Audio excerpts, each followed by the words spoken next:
One of Chud's racist homies was on Fresh and Fit. Now, I don't know why I clicked on it, but I clicked on it, and the clown show was in full effect. Aiden McDougal, a.k.a. Women's Propaganda, is top 3 worst human beings of all time, and it's not even close. This dude is despicable. He's terrible. The last time he was on Fresh and Fit, before this time, he said the N-word with the hard R to a panel of black people.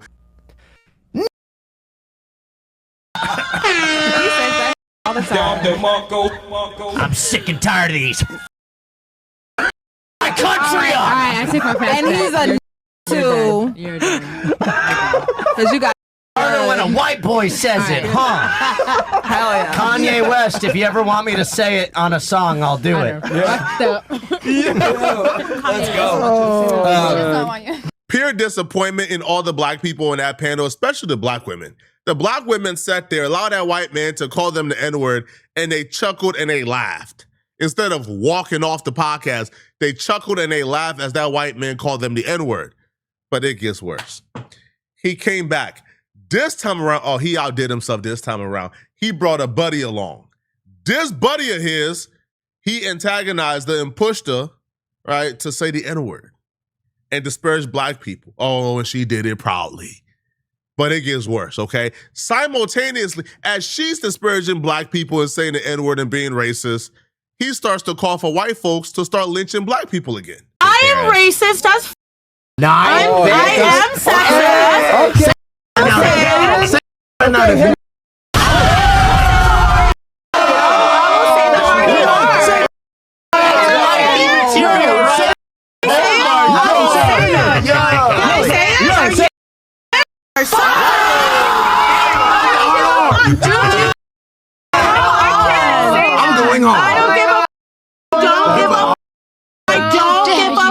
From the 90s. Wait, slow down. Come on. I don't care. Wait. Don't care. They run the world. If I die, it's not me. Yo, man. She ain't the top, Martin.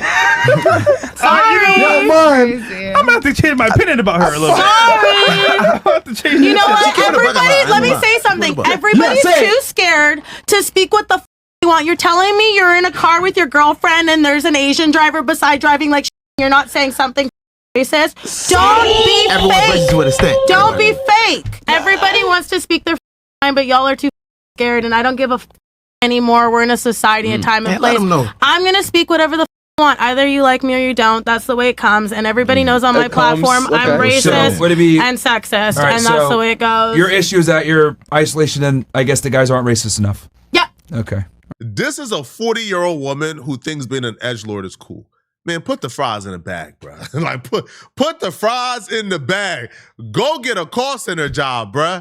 This is not going to make you rich and famous. You are not going to build a sustainable audience off of this because there's too many of you guys doing it. It's lowbrow content. It's not funny. It's not hilarious. There's no purpose to it, right? Nobody finds this entertaining but you and your little racist homie, right? These are the same people in about 5 to 10 years when things are back to normal, when being woke is back in. These are the same people who are going to be at BLM rallies in the Kunta cloth, taking a knee, apologizing to black folks for their past actions.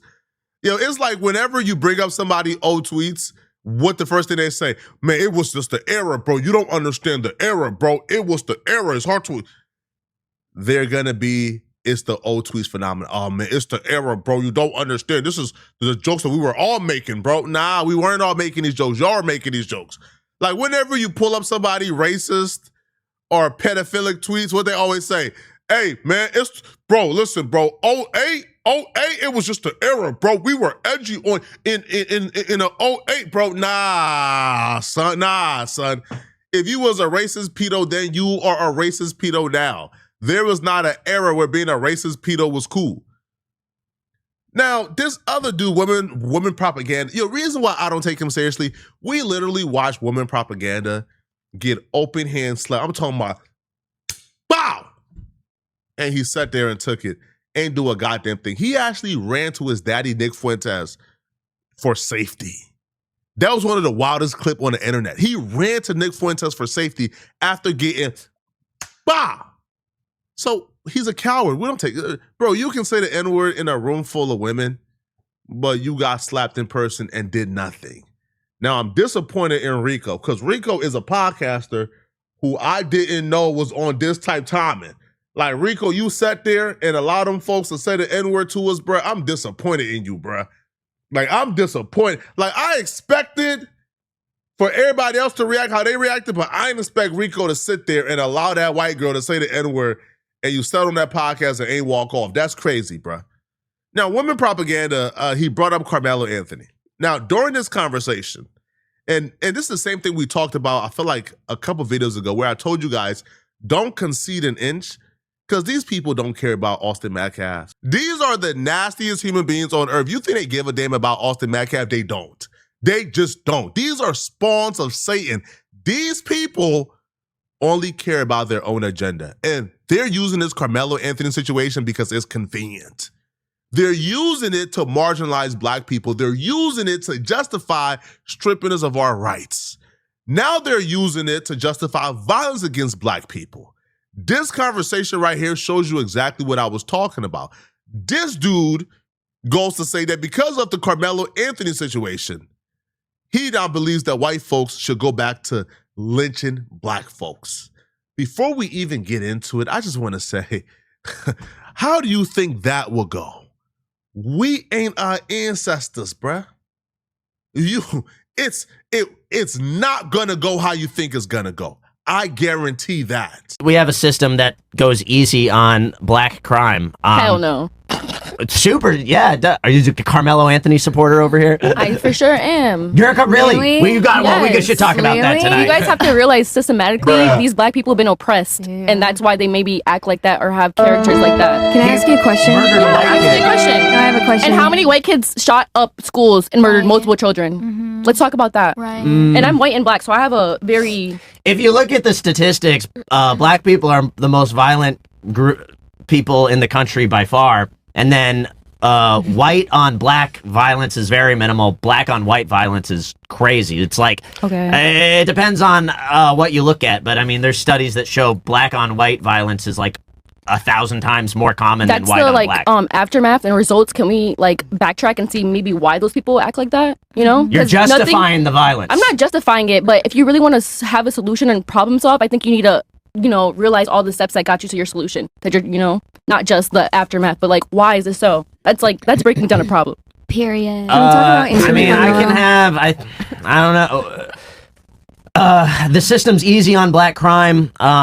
Black. But you say that, but how many people in jails are black or minorities, and how many people are whites? What do you? I think there's a lot of black people in jail, and there should be more. Like I said, the guy that killed Irina Zarutska was let out of jail 15 different times. And I do actually 36. Well, I do agree with you that 36. And I do agree with you that. Times. And I do agree with you that the justice system in its entirety is wrong. It needs to be regulated. Because obviously, if someone's a repeat offender, obviously they need to be punished and dealt with accordingly, not just let in the public. But at the same time, there's other problems too, So I don't think anyone's right or wrong. I think the whole system needs to be regulated differently. Can we talk about Carmelo? Yeah, you think Carmelo Anthony shouldn't get the death penalty? I hate when these people go on Fresh and Fit and they debate these OF girls, these really, really, really young women, and they start thinking they cooking. Bro even took a sip of the drink. Oh, he start to feel. Oh, he think he cooking. But we've seen this dude debate people who I consider with room temperature IQ, and they destroyed him. This dude is by no means, I don't even think there's not a definition of intelligence that this dude fits at all. This dude is an absolute idiot, and he has proven it time after time. There has not been a woman propaganda debate on this internet where he don't fumble. This dude is by no means whatsoever intelligent, but he looks intelligent, right? And on his panel. But even in this back and forth, I feel like the girl is hitting him with some pretty good points that he can't really debunk, right? So he goes to the extreme of, Carmelo Anthony gets a death penalty. Man, all right, man. That's not even something I think a reasonable, intelligent person should even engage in. You hear things like that, you just say, all right, bro. You just cloud chasing, bro. You just trolling now, man. Even the most bad faith, disingenuous, racist human being hooked them up to a lie detector test. They can't tell you in good conscience that Carmelo Anthony deserved the death penalty. That's outrageous. There's not a court case where manslaughter is on the table as an option where the person gets the death penalty. Are you crazy? This was a gray area case. This was a kid who didn't leave his house looking to murder somebody. He goes to a track meet. He has a confrontation with somebody. Hands get put on him first, and he makes a bad decision. That's not a death penalty, bro. Right? There's no extreme level, I don't know, of evilness and cruel that's premeditated that's involved here. It's just not. Like clearly not. But the reason why they're going as hard is because, like, Austin Metcalf is like their new George Floyd. Austin Metcalf to them is like George Floyd. And if black folks committed crimes against white folks as often as they claim we do, then why don't they already have their own George Floyd? Why are they trying to do mental gymnastics to make the Austin Metcalf situation fit? Right? Why do they need their white sacrifice when, no, right? Again, if we victimize white folks and murder white folks unjustly as often as y'all claim we do, why don't y'all already have that? Why don't y'all already have y'all George Floyd? Why do y'all have to take this poor kid Austin Metcalf's death and try to make him a symbol for white supremacy? When his own parents have told you guys he's not a symbol for white supremacy and keep race out of it.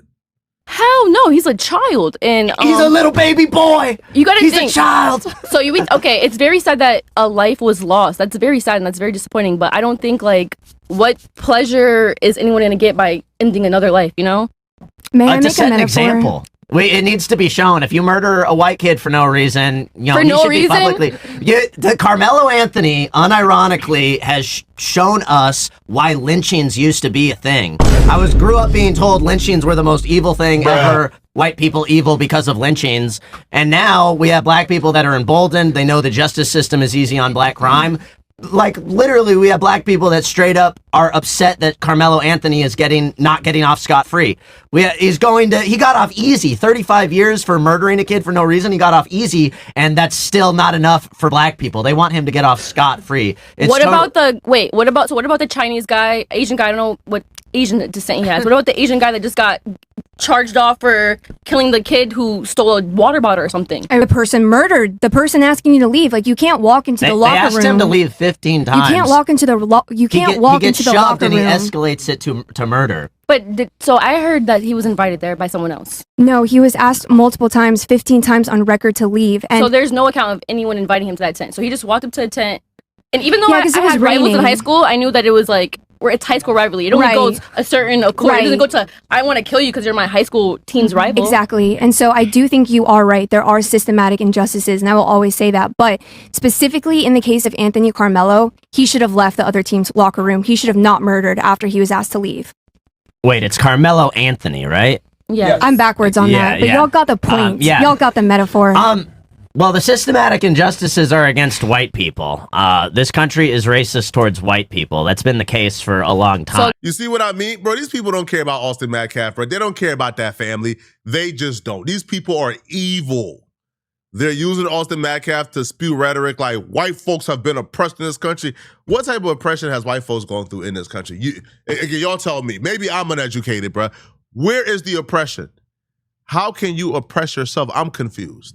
If this country is ran by white lawmakers, if this country is ran by white police officers, if this country is ran by white teachers, if this country is predominantly white, how the heck can white folks be oppressed? I'm so confused, bro. The lawmakers are white. The overwhelming majority, right? 99.9% of the presidents were white.